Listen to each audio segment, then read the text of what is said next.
guys, your voices, I'm picking up some of your voices and the microwave. Thanks. I don't ever want to be on the receiving end of that. Thanks. Thanks. The most passive-aggressive bullshit in the world. My family is screaming. I thought something was fucking wrong. Hey, yo. I can hear you. Oh, my God. Okay. Hello? Hi, I'm recording. With Caroline? Yeah. Thank you. That's tonight's vibes, baby. Look at us trying to get things done early and being punished all the way for it.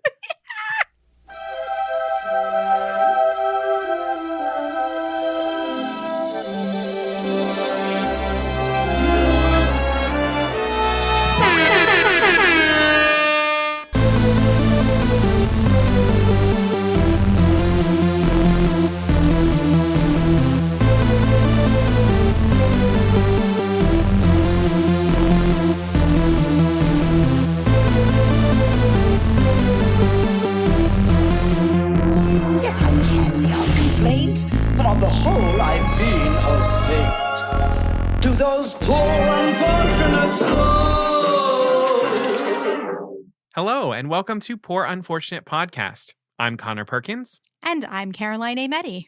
This is the Disney podcast where we shoot the shit about Disney the way that you do with your friends.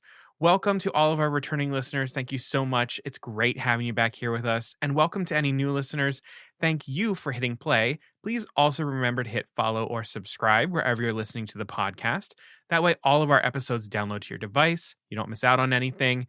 And then everybody, when we get to the end of the episode, or right now, if you're feeling, feisty, we're all going to hit 5 stars and we're all going to leave a written review wherever you're listening to the podcast. So that could be Apple Podcasts, Spotify, YouTube, wherever, because that is one of the best things that you can do to help us grow the podcast. And we would love more people to find it. And that's how they find it. The other way they find it is by you actually sharing this episode with them to force them to listen. Anytime you're driving a friend somewhere, just pop it on in the car. And just say, hi, I'm DJ. Take the aux. Take the aux. Take the aux. Take the USB. Get that Apple CarPlay. Yeah, take the aux just aged me a lot. All right. So this is our tips and tricks episode. And Caroline, why don't you tell people what we're doing today? Yes, I will. So I feel like the places where we've been getting ideas for the episodes lately have become more and more unhinged. So I was talking to Conor about the fact that Taco Bell is releasing a nostalgia menu. So like a lot of old Taco Bell items that you used to be able to get maybe in like the 90s, early 2000s are going to be back on this nostalgia menu. And I was like, what if we made like some sort of like Disney nostalgia menu? And so we reached out on Instagram and asked you all what Disney movies make you feel a lot of nostalgia. And a lot of the answers that came in were Disney Channel original movies. And we were like, what is more nostalgic than that? So what we are creating for you, and I feel like this is the perfect time because it's fall now, it's Netflix and chill season. So using 3 Disney Channel original movies, we are curating for you 3 dinner and a movie nights, nostalgia menus, if you will. So ways to decorate and set up the vibe and what to serve if you want to have a dinner and a movie with these 3 Disney Channel original movies. Yeah, so we've each taken one and then we've done one together that's more Halloween oriented as we are going through the month of October. So that will have you covered for the holiday. So Caroline, why don't you go first? You give us your decom and your menu. Okay. I have created a dinner and a movie evening around the Cheetah Girls. Flashback. Because it was also just time to talk about the Cheetah Girls, I think, on this podcast. So we're going to touch on it. I'm sure it won't. Cheetah Girls, Cheetah Sisters. Oh my God. We make up one big family, though we don't look the same. Our spots are different. Excuse me. What about I Don't Want to Be Like Cinderella? That was my song. Sitting in our cold, I see Sarah waiting for somebody. Oh my God, it's so good. I only know the Cheetah Girls through like osmosis from Shannon because Shannon was Cheetah-licious. Cheetah-licious. Well, I'm going to try to make you a Cheetah-licious evening, and I'm sure this will not be the last time that we talk about the Cheetah Girls on this podcast, but we will start here. So, teeny weeny bit of background information, just like if you're not familiar with the Cheetah Girls. It's on Disney Plus, so please go watch it. The Cheetah Girls was released on Disney Channel on August 15th, 2003. What a time to be alive. And it is based on the Cheetah Girls book series by Deborah Gregory. I also remember reading those books when I was younger. Oh, I didn't know it was a book series. Yes, I read the book series too. Oh, man. Of course you did. Oh, man, I loved it. It was the first musical Disney Channel original movie. I didn't really realize this, so that's really special. And oh my God, it was produced by our faves, Whitney Houston, Deborah Martin Chase, and Jacqueline George. Just like, you know, the ladies who make all of the best movies. Like Brandy Cinderella, like Princess Princess Diaries, like the best of the best. It stars Raven Simone as Galleria, Adrienne Bayon as Chanel, Keely Williams as Aqua, Sabrina Bryan as Dorinda, and Lynn Whitfield as Dorothea, who is Raven Simone's character's mom. And I totally forgot about that. And that was an amazing surprise. So just a little summary if you are unfamiliar, pulled from Disney Plus. I love this description so much. Meet the Cheetah Girls. 4 New York teens facing the challenges of growing up as they dance and sing their way toward that elusive record deal. As the girls gear up to rehearse for the school talent competition, they're discovered by famous record producer Jackal Johnson. But the feisty foursome soon learn that their big break is not what they expected, as Jackal wants to remake them into something they're not. Ultimately, the path to stardom challenges their friendship, and the girls must find a way to come together to achieve their dreams. It's always a man. It's always a man. Duh. So watching this movie simultaneously made me feel nostalgic for like the matching neon tracksuit and like plastic cups of juice at the talent show vibes of the early 2000s, while still being very into these poppy anthems from the film like Cinderella and Girl Power. Like they still really hit. They stand up to the test of time. So this got me thinking, what if the Cheetah Girls were grown women, like around my age, what would a girls' night look like for them? So I have crafted an evening that gives us a little bit of both. A sophisticated dinner inspired by the film's New York City setting with touches of the over-the-top pink rhinestone explosion that is the Cheetah Girls' early 2000s wardrobe. Love it. So this is just the ultimate grown-up night in. It's like one part chic, one part silly and nostalgic. Like if the Cheetah Girls really made it big and were hosting a bougie dinner party at one of their penthouses today. And this is also a way for us 90s kids to get those early 2000s vibes in while still, like if you're going to have this dinner party at home, you're still going to get some very cool, chic pics for the gram. This isn't going to be like a limited to explosion. We're going to toe the line here. So here, we're going to start with how I think you should decorate, and then we will talk about the menu. This is also like in a perfect world, you have an unlimited budget, like we're playing around here. Not unlimited, but like maybe if you don't have this table. So here's my vision. We are going to use disco balls as our anchor piece, inspired by the Manhattan Magnet School Talent Show Award that our gals win at the end of the movie. It's a giant disco ball. We will have a low, long table in the center of the room that has guests seated on plush pillows on the floor in shades of hot pink, light pink, beige, orange, inspired by Galleria and Dorinda's final sweatsuit looks.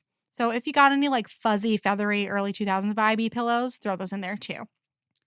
Then you're going to cover your table with a roll of white or brown paper. Then you can write each guest's name on the paper in front of their place in like blue, purple, orange, or pink to channel, again, those final sweatsuit colors that the girls wear. Scatter some gel pens on the table for doodling. That's very in right now. These some gel, we need that. But like these like doodly tablecloth, like table setting vibes are very in right now. So for the center of the table, we want a hot pink runner with smaller disco balls scattered throughout and 3 or so larger ones in the center.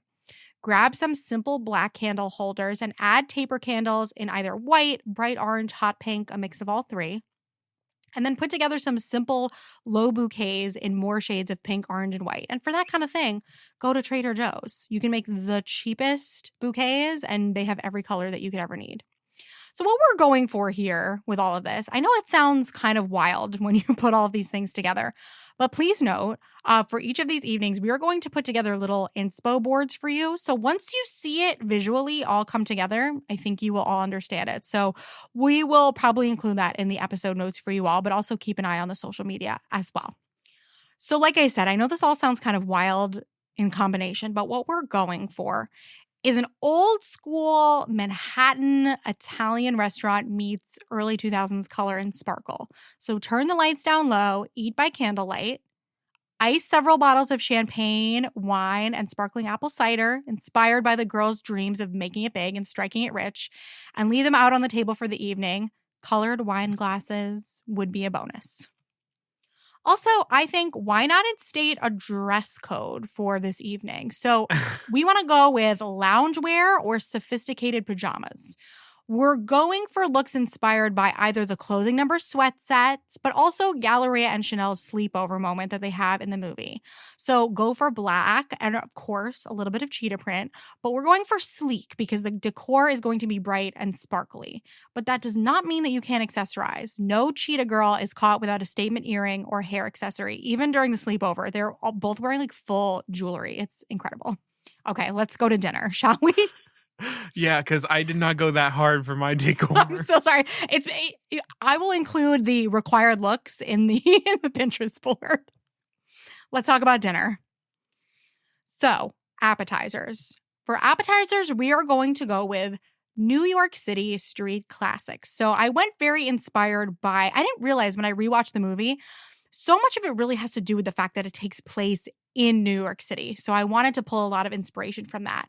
So we are going to do mini versions of New York City street food classics. So we're going to do mini hot dogs, mini soft pretzels, and mini pizza bites. So we spend a lot of time on the streets of Manhattan in this film watching Aqua try to figure out how to catch a cab, and Galleria literally make Manhattan stop functioning in order to save Toto from the sewer, basically.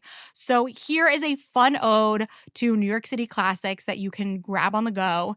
And we just want to like keep it small and light and like, listen, I have pinned recipes for each of these, but like you can buy all of these things frozen. Whatever way you want to do it, it all works. So we're going to keep it light and simple for the appetizers inspired by New York City. Let's talk about the entree. It's so funny. I was like, I wonder what kind of food is in Cheetah Girls? And then right at the beginning, Galleria's father, Franco Garibaldi, the Italian man that he is making chicken piccata.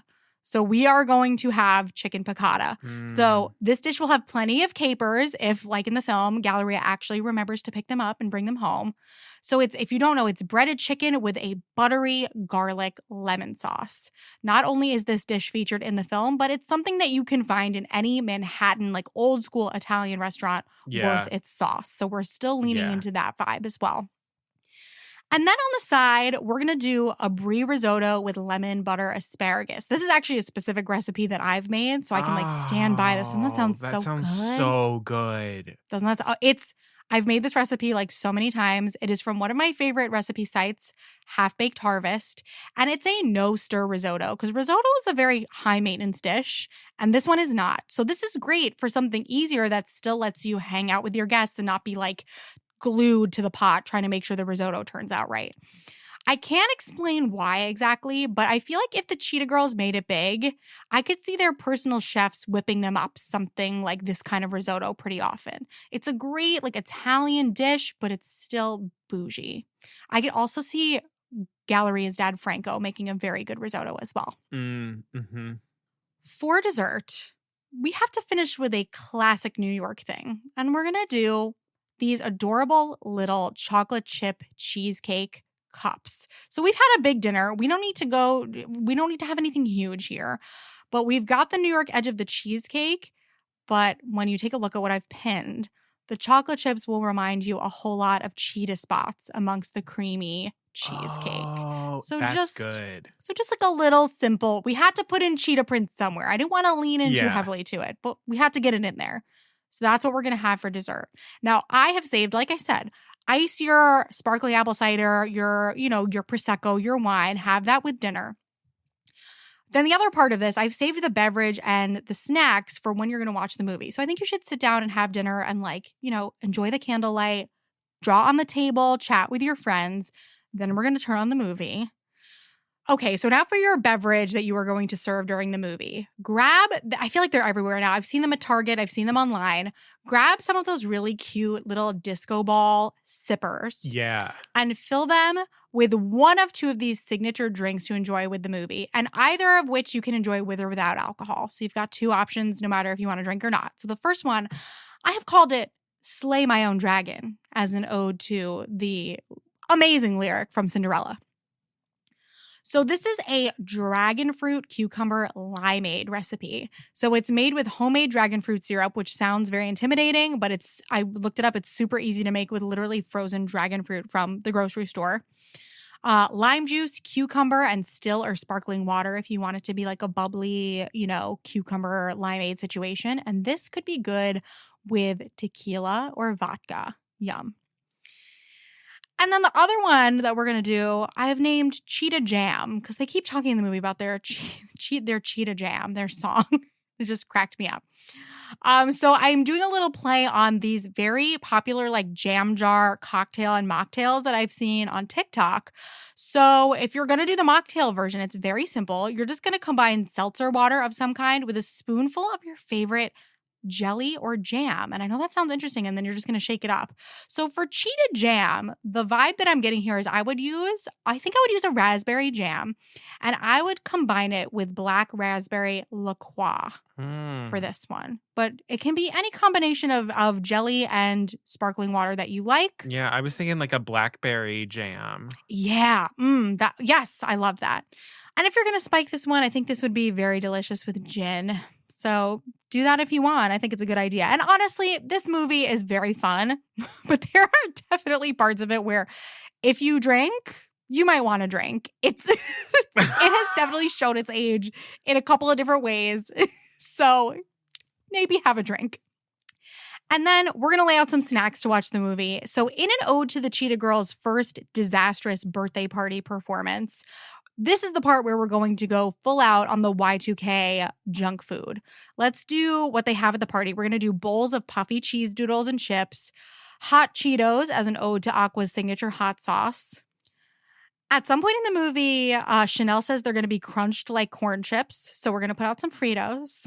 Oh, you have to do those, the twist, the Fritos twist, the honey barbecue twist. Oh, the honey barbecue. I love those. Those are the best ones. And those are they feel cheetah. I can't tell you why. I really couldn't tell you why. Well, but because the corn chips are kind of speckled. Yes, they are. It's like a cheetah tail. I don't know. Cheetah. It's a cheetah tail. Thank you. And Cheetos, Flamin' Hot Cheetos, Chester's a cheetah. How did I literally not even think of that? Thank you. How could we not serve Cheetos? Oh my God. Of course. Help me somebody. No, you had it. You had Flamin' Hot Cheetos because Chester's I think a I was cheetah. trying too hard not to be obvious, and I was without even meaning to be. Amazing. Okay, great. No. It's called subliminal. It's giving. Thank you. It's giving subtle. yes. It's giving this. It's Thank giving you. that. It's giving, I thought of it the whole time. It's giving. But you didn't even know. Yeah. It's giving Thank you you. didn't even know. And then we're also going to throw out some little fun-sized candies as a nod to the party's piñata that explodes all over Galleria at the beginning of the Oh my movie. God, yes. Amazing. I think some mini cupcakes would be fun too. Again, is just going for that Y2K early 2000s birthday party vibe. And maybe even some juice boxes, all of the Manhattan Magnet School lunchroom juice boxes that we see all the time in this movie. So there you go. Dinner, and then a movie with snacks. I love it. Cheetah Girls night in. Thank you. That's fantastic. And honestly, I know Shannon's going to listen to this and she's going to be like, wait, I want to do that right now. I have such vivid memories Want to do it. of her, Cheetah Girls stuff. I think she had a Cheetah Girls birthday party. I mean, I remember her watching, we had the little TVs that had the VHS built in. They were just teeny tiny small little TVs and we had them. Oh my God. And she had her Cheetah Girls videotape and she'd pop that in and she'd watch that. Her and her best God. friend Chelsea. They would learn the dances. It's just such memories. We all want to we want to relive that. We want to feel that. But to me, some Y2K stuff reads kind of tacky right now. So I was trying to make it for like, people our age who want to channel it, but like still want to have something nice and adult. Sure. Well, I'm going to go in the completely opposite direction. Yeah, So we need that. We need it. We need it. so if you're looking for full nostalgia and like we're just leaning completely into reliving the 90s, then we're doing this. So my favorite Disney Channel original movie is Smart House. Like Great choice. Great choice. I love this movie. I mean, I always did when it was out. I still love it. And watching it back, maybe I'm going to have to do with something about Smart House because there is so much about this movie that is working so well, even now. Like, yes, there are dated references, the whole idea of like dial up internet, tying up a phone line for plot stuff and some of the references and the technology and the CGI in it and everything. But at its heart, like the heart of this movie is so solid. The story is good, the script is good, and the acting is actually amazing, kind of like across the board. So, a little bit of background information about Smart House. It aired on Disney Channel on June 26th, 1999. It was directed by LeVar Burton, like Oh my the LeVar God. Burton. Yeah. Wow. Yeah. It stars Ryan Merriman as Ben Cooper. Ryan Merriman is like the king of Disney Channel original movies. Yeah, Katie truly. Volding as Angie Cooper, Kevin Kilner as Nick Cooper, Jessica Steen as Sarah Barnes, and Katie Seagal as Pat. And this is a synopsis from Disney Plus if you're not familiar with it, but you can go watch it on Disney Plus if you want. Highly recommend it. High school science whiz Ben Cooper wins a computerized smart house specifically designed to make things easier, but finds life becomes more troublesome than ever. When Ben tries to put a glitch in his widowed father's love life, the smart house takes on a virtual motherly identity who not only becomes overly possessive of the Coopers, but replicates herself into Pat, personal applied technology, an out of control mother like no other. It's up to Ben to match wits with Pat's central intelligence and outsmart the smart house once and for all. So, Solid. Just solid. yeah. And you know what? Like I would be down to see them even remake this movie Yes, they because should.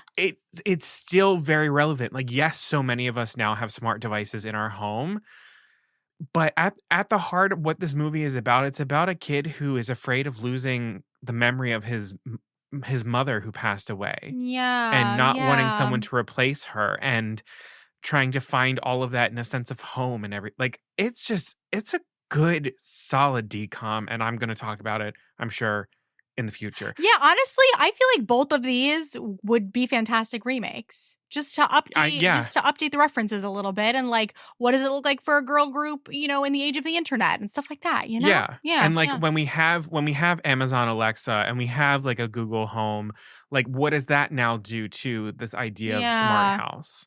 In many ways, like it doesn't really change anything because smart house is easier to achieve than ever before. Right. But I digress. So in planning this dinner and a movie night for you, I wanted to go directly to the movie for as much of the food that we would have as possible because there's a lot of food that happens. It takes place in a house, it centers around convenience, it centers around the kitchen. So, as an appetizer, we're going to start out with something nutritious and balanced because this is how Pat the Smart House starts out. She's in control of everything. She's making delicious, nutritious, and balanced meals before all the glitches set in.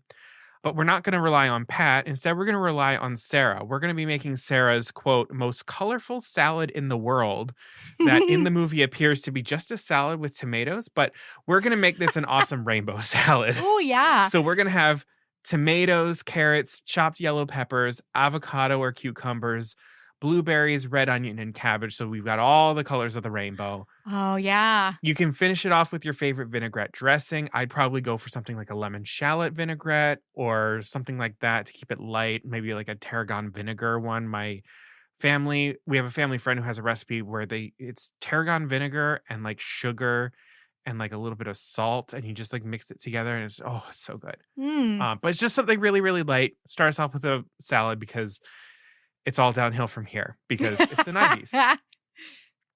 For our entree, we're going to harken back to the beginning of the film where Ben is making dinner as part of his daily ritual of housekeeping. So he has sort of stepped into this caretaker role in the family. He makes dinner, he helps do homework with his sister, he helps pick her up and all of that sort of stuff. Mhm. So at the beginning, he's making one of those classic 90s one pot noodle casseroles. In this case, it's called tuna noodle. Oh my God, tuna noodle So we're casserole. going in that direction for our entree. So if you're a fan of a tuna casserole, knock yourself out. You can do that. If not, we're going to lean on our dear friend Betty Crocker and pick up a box of the most appetizing hamburger helper you can find. For me, I'm a fan of the lasagna. I love the stroganoff, and obviously the cheeseburger macaroni is completely solid. Hamburger helper, funnily enough, or not funnily enough, it got me through college. It was one of the first things that I felt like I was actually cooking and like had Oh, a meal. yeah. So, obviously that's the right choice for this because the other thing that is kind of central to everything that I'm doing here is I want us to have the convenience of like Smart House. So all of the things I'm going to be suggesting are relatively easy to Yeah, I love make that. because I don't want anybody like exerting too much effort because that's I not what love Smart House that. is about. Ugh. For dessert, we are pulling two of the desserts that are explicitly mentioned in the movie. So, on their first day of school after moving into the Smart House, Ben and Angie's lunches are packed by Pat and each have a chocolate cupcake in it. I don't know why, but like watching this movie, that really hit me as sounding like so good right now. That Just a does sound chocolate good. cupcake.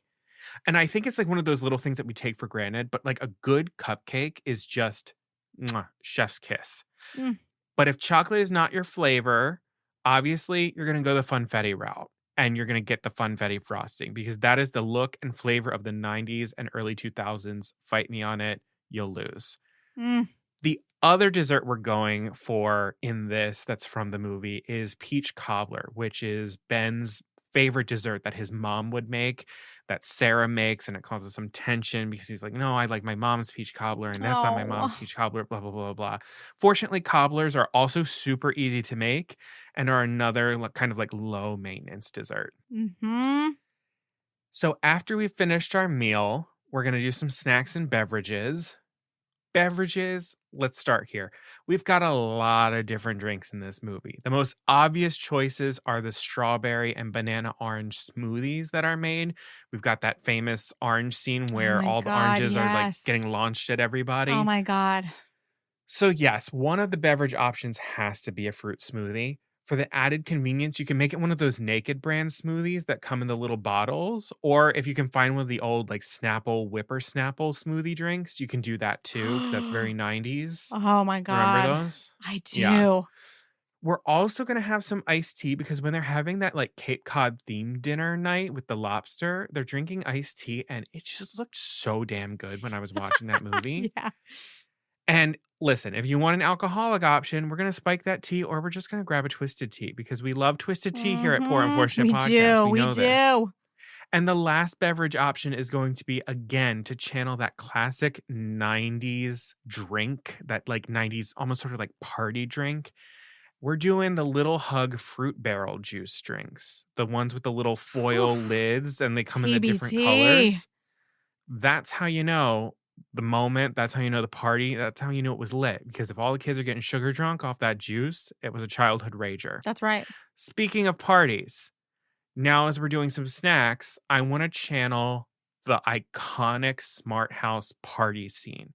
So all of our snacks are going to feature some of the most classic 90s party foods. So these are some of the staples that were at every birthday party, every holiday party, etc. for a kid.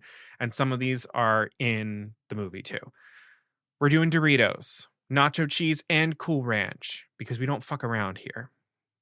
We're doing the Planters cheese balls. These are the ones that come in that big plastic tub. They're in the film. You got to have them. You can pop them. We're going to do mini pretzels. Everybody's got to have a mini pretzel because you got to balance out the cheese with something just salty and plain.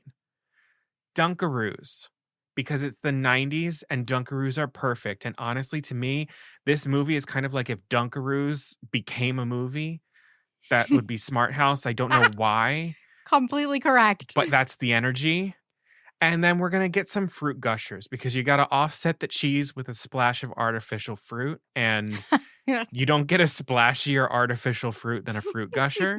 And I know this because on set at craft services, we had fruit gushers, and we just Wow, I had can't so many fruit believe. gushers. It was Oh, such a throwback. Fruit wow. gushers never go out of style. So as you're having your beverages and your snacks, you're gonna be watching Smart House and everything. But as part of your decor, I've also sort of planned like some other things that you can sort of do for the night. So your this decor, it can kind of go in the background of everything. It's just ideas here. So you're going to use your Amazon Alexa or Google Home to play some classic 90s pop music in the background of your meal.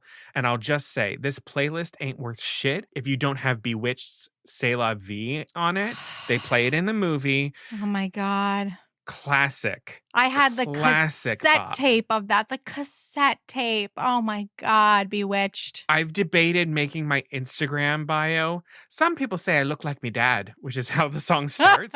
Yes, yes. Okay. Also, if you can, get yourself some smart lamps or some of those smart plugs and link them to your home assistant so that you can control most of what you're able to by voice command, just to sort of buy into the ambiance of being like, hey, turn off the lights, like that sort of thing. It'll just immerse you before you go into the movie. We're also going to break out some lava lamps and cheapo colored disco balls that you can get at like Spencer's Gifts or Party City for that good ambiance of like the party scene that they have. That party scene was kind of goals because then the end, when they just like take all the food and they just like shove it onto the floor and then the floor just absorbs it all. Oh my God. And then we're going to hit the floor with some big pillows, some sheets, big blankets for some old school video games. You'll do N64, Sega Dreamcast, PlayStation, GameCube games. And then you'll chill out for a movie. So it'll just be Ugh. true like kind of 90s sleepover party vibes with all of the like all the foods, all the snacks and stuff that you'd love from the 90s. I really said that we were starting with the salad and it was all just downhill from there. Well, thank God you gave us that salad. We're going to be running off of that. I love it. So that's it. That's your Smart House dinner and a movie. Oh, I Yeah. love it. Ah, these Full are good. $19.99. All right. And we collaborated on one final dinner and a movie night for y'all. And we wanted to acknowledge number one of our favorite DComs, but also spooky season. So of course, we had to create dinner and a movie around Halloweentown. Side note, if you love Halloweentown, please go back to what the heck was that, our first season? That was season 1, yeah. Oh my God, it feels like yesterday. Season 1, our Halloween showdown was between Halloweentown and Twitches. Yeah, it was the witching hour, Yeah. I think is what it was Yes, called. that's right. Oh my gosh. So if you love it, there's Yeah. more Halloweentown there for you. Conor, you want to give us a little background information? Absolutely, happy to. So Halloweentown, it aired on Disney Channel on October 17th, 1998. It stars Kimberly J. Brown as Marnie Piper, Debbie Reynolds as Aggie Cromwell, the incomparable Judith Hogue as Gwen Piper, Joey Zimmerman as Dylan Piper, Emily Roski as Sophie Piper, Philip Van Dyke as Luke, and Robin Thomas as Calabar. And the plot synopsis from Disney Plus is as follows.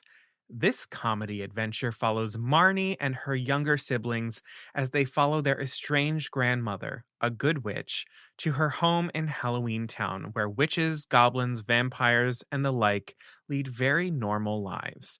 On her 13th birthday, Marnie learns that she comes from a witch family and that she, too, is a witch. When she discovers that an evil force is plotting to take over Halloweentown, she must help her mother and grandmother save the day. So for this dinner, we're channeling the fun, spooky, kooky vibes of the movie with all that warmth and coziness of its nostalgia. So all of these options are designed to make you feel warm and fuzzy and full and a little bit spooky. And for some of these, we're taking some of the... In the movie, they have to track down certain ingredients to make the witch's brew.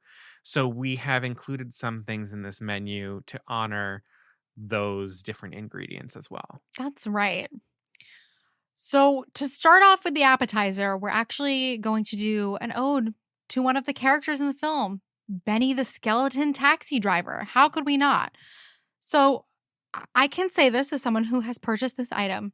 I do recommend making the investment in one of those. Do you? I do. I really do. In one of those skull baking molds that you've probably seen all over Instagram. You've probably gotten tons of targeted ads. Now you're going to get even more. So grab some Pillsbury dough from the store. Again, we're trying to keep this relatively simple as well. And you now have the base for either pizza or pot pie skulls. So I have made pizza skulls with my mold, and they were actually a success. Unlike my attempt at skull brownies, which is another thing that people make with these molds. And your skull pumpkin loaf that we did. And my skull pumpkin loaf. I do not recommend, for me, don't do full baked goods. The pizza skulls worked out well. The Pillsbury dough pulled out of the mold, unlike the brownie. Grease the shit out of this thing. It was Conor was there. difficult. I almost had a mental breakdown because my brownie skulls would not come out. That was the thing would that not broke come her. out of the pan. The thing that y'all need to know about Caroline is it's not the big stuff that's going to get her. It's when things that are supposed to be simple aren't simple. That's when she breaks. And this was supposed to be a very, very simple thing.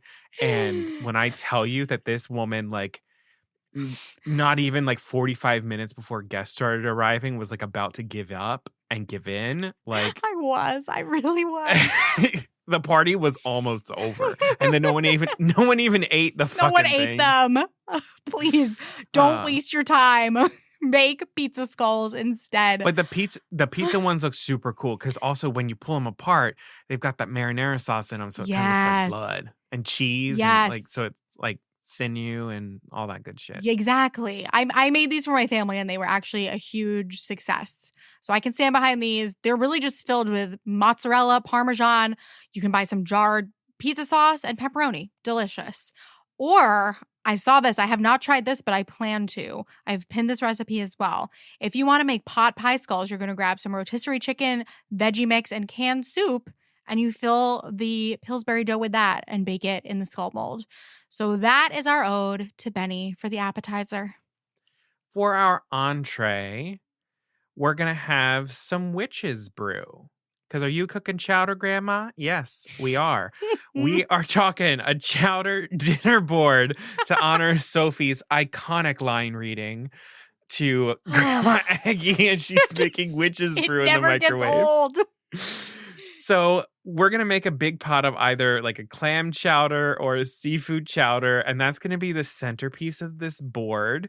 And then we're going to surround it with all of the toppings, accoutrements, so chopped bacon, oyster crackers, sliced up French bread, warm salted butter, fresh herbs, and some toppings. So we can have some hot sauce if you're into that, or because I'm a Marylander, Old Bay is a necessity. Mm-hmm. You can even, if you want to sort of flavor it up even more, you could serve it in a bread bowl cauldron.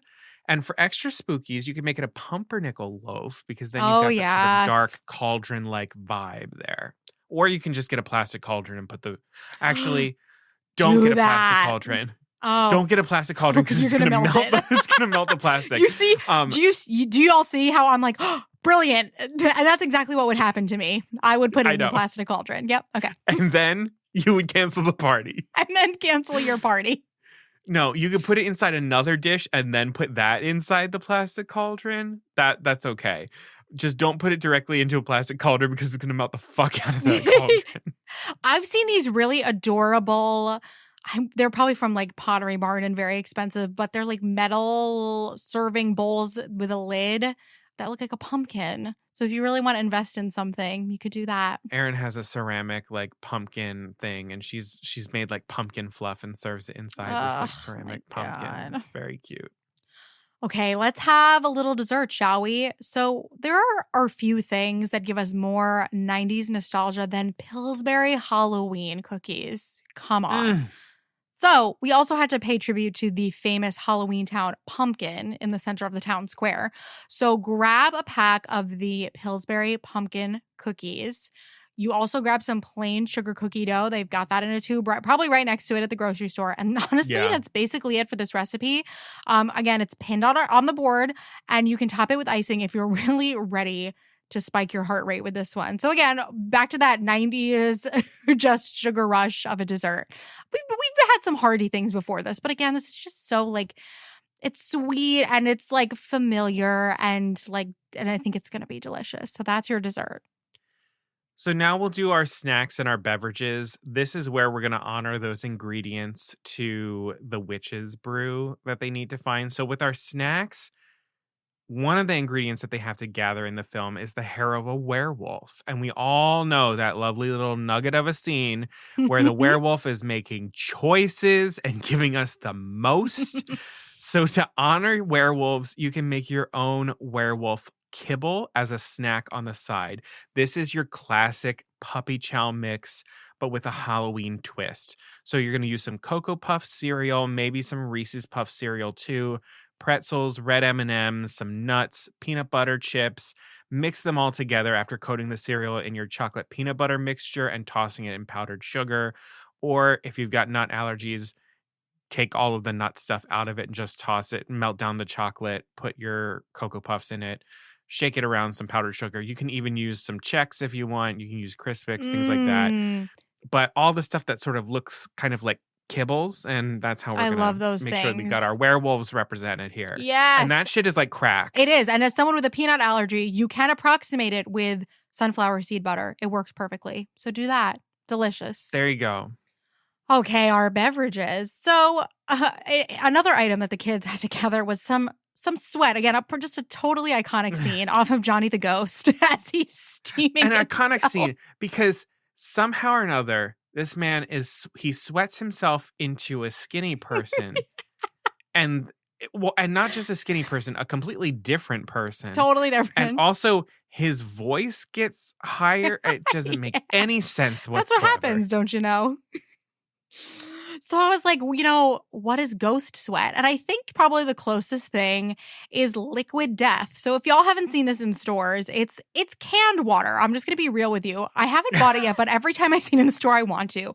And the great thing about these is the cans are very spooky and so are the flavors. And also we want our guests to hydrate as well. We've been having we're having a lot of salty and sweet things. We need to drink some water. So liquid death also comes in lots of fun flavors: grave fruit, green guillotine, mango chainsaw, dead billionaire. It goes on and on. So just put out a bunch of those cans in a nice bucket. And it's also like a really nice decor item as well. So there's an ode to the sweat of Johnny the Ghost. Again, we've got some options if you want to drink or not drink. We're going to do blood bags. So grab some of those empty blood bags, quote unquote, from somewhere like Michael's has them. Again, you can also find them online and fill them with, quote unquote, blood. In this case, a Shirley Temple. And you can make it a dirty Shirley if you want to. I just can totally see Sophie going to town on a little like blood bag Shirley Temple, personally. Yeah, absolutely. And if you want to be like the vampire at the dentist, you can get those fangs and you can drink it with your fangs. Right. Yes, that's right.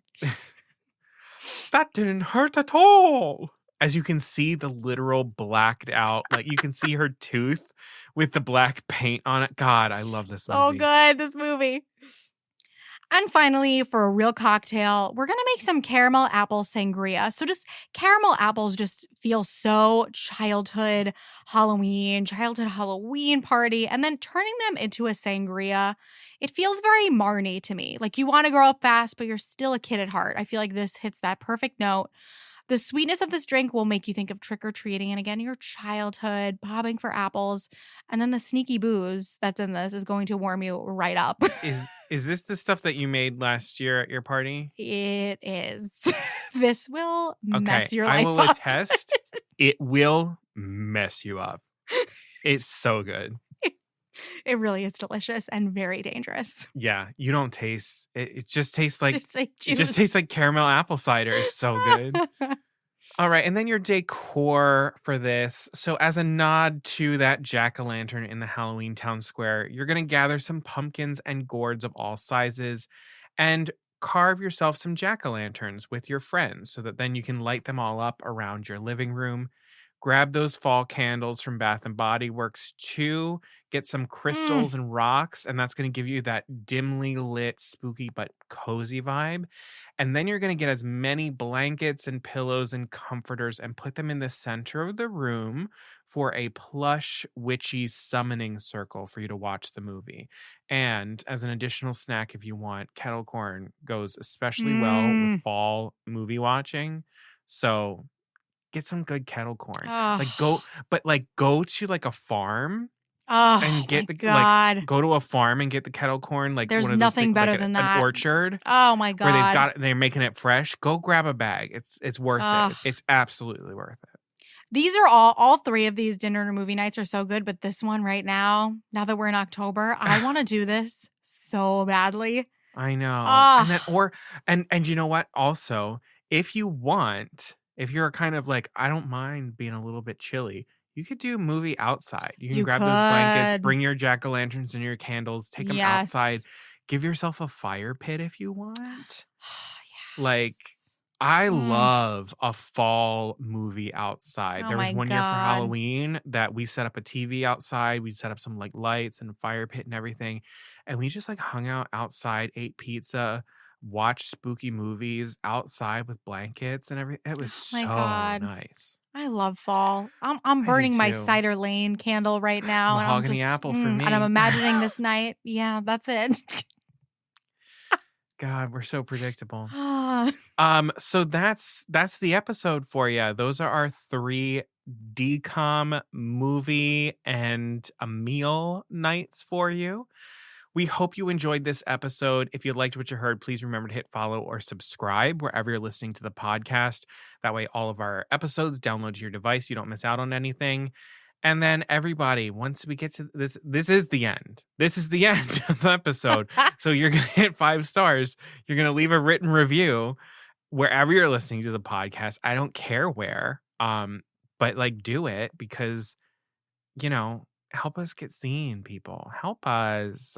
We love you. We do. Please also follow us on social media. We are at Poor Unfortunate Podcast on Instagram, Facebook, TikTok, and Threads.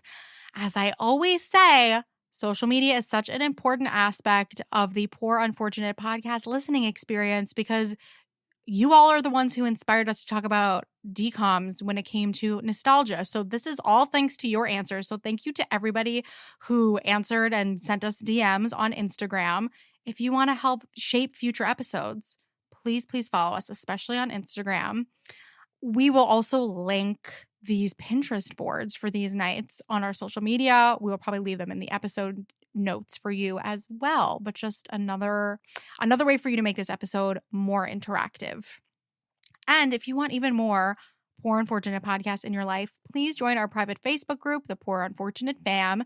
We have over 100 fam members in there. I am very excited to hear what you all have to say about these decom and dinner evenings. And if you Maybe do if you're going to them, try it. Yeah. Also, anybody, yeah, whether you're in the fam or not, send us pictures. please send us pictures. Truly, nothing would make us happier than that. Send us pictures if you do even a little bit of this. Even if you watch a spooky Disney movie and you set up a movie night, send us pictures.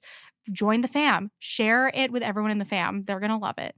And it's also just a great way for Conor and I to get to know all of you better, to hear what you want us to cover on the podcast so that we can make this the best listening experience for you ever. So we are so excited to meet you when you do that. And if you're looking for merch, the Poor Unfortunate shop is open. You can go to poorunfortunatepodcast.com/shop. Because the weather is starting to chill down, the Poor Unfortunate Podcast sweatshirt, highly I love recommend mine it. It's a so good much. sweatshirt. Mm. You can get it in a couple different colors too. So, find the one that feels right to you. I have a black one. Caroline has a gray one. I have gray. Yeah. I think we've got a blue one. We've got like a navy blue one. Yes, we do. Do we have a red one? Like a maroon one? I don't remember. But we have other maroon t-shirts if you're looking for We a have maroon for the t-shirts fall. and Yes. stuff. Yeah. So, we've got your stuff covered. Again, that's poorunfortunatepodcast.com/shop. And as I always say, it does take us a little bit of money to keep the podcast up and running and coming to you. We do have a PayPal account, and that is linked in our episode description, as well as the website links in our social media accounts. Truly, anything that you have to spare goes a long way for us. It could be $5, $10, more than that. It could be a one-time donation. It could be a monthly donation. it all just goes right back into the podcast, helping us keep it free and ad-free for the most part. And to all of our monthly donors, thank you so much. This Thank would not be you. happening without you. Also, Morgan M, my dad interrupted us recording to say that he met you and that you said hi. And so this is us saying hi right back to you. Hi. Thank you for listening, and I hope you're enjoying it. Alrighty. That's it for this episode. We'll be back with Caroline What's New next week. Until then, Beluga Beluga Savruga.